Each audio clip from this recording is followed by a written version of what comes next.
What's going on, guys? So this is episode 3 of my Quest for Gold series, playing some standard TDM on the map Mission, and we're using the Type 95. Now, as much as people don't like the Type 95, as much as people complain when other people use it, and as much as I hate getting killed by it, I definitely think this is one of the best assault rifles in the game. It's one of the most easiest assault rifles to use, one of the easiest guns to use, really.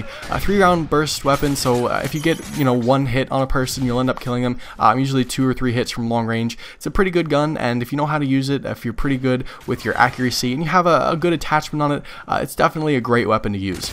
So as far as the attachments that I have on it, I do actually have 2 attachments on it, and that's a little bit different. I normally don't use 2 attachments, but I'll explain why, what I have on it and why. So the first thing that I have obviously is a silencer, and I think the silencer for the Type 95 hurts it a lot more than most assault rifles, at least from what I've seen, what I've experienced, and as much as I've used it, I feel like the silencer from middle to long range really does affect the gun quite a bit. When I'm using the ACR or the SCAR H, I don't think the silencer hurts it as much as it does when I have it on the Type 95.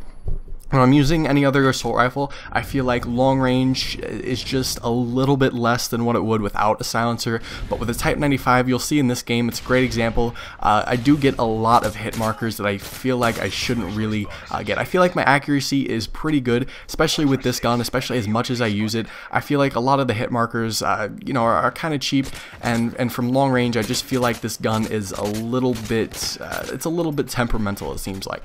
So the other attachment that I have is rapid fire, and from what I've experienced as well, I feel like the rapid fire kind of brings it back up, kind of in between just having a silencer and without a silencer, using like a red dot or something like that. I feel like rapid fire gives you a little bit of an edge when you have the silencer on.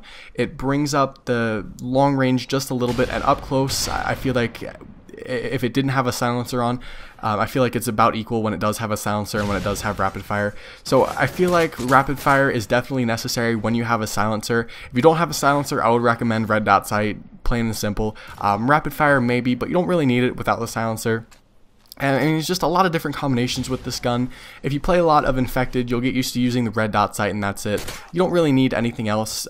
This gun, you need to be accurate with it, but you don't need kick weapon proficiency, I don't think. That's why I'm using the 2 attachments to weapon proficiency. It's not a gun with a lot of kick.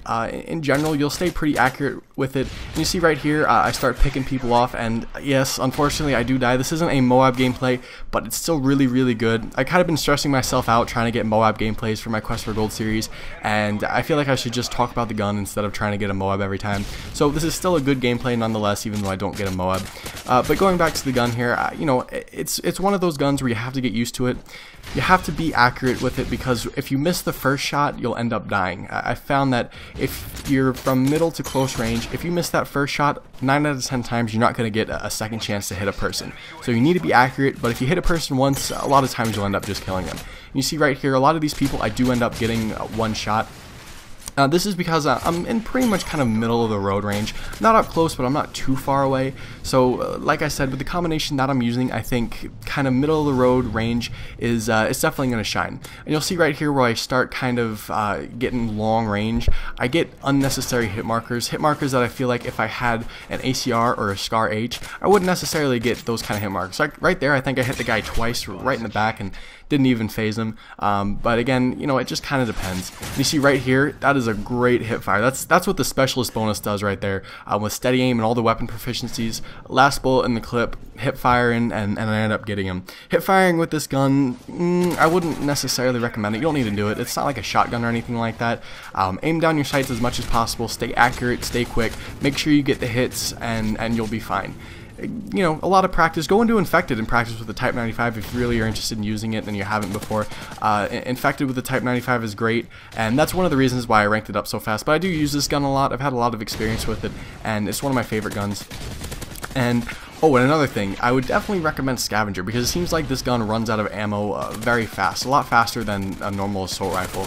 And you see right here, this game is coming to a close. I end up getting an explosive kill right there. But I hope you guys enjoyed. This was episode 3 of my Quest for Gold series. Hit that thumbs up button if you enjoyed. Also hit that subscribe button for future Call of Duty videos. If you have any suggestions, any guns you want to see me get gold, definitely post them down below, and I'll see you guys later.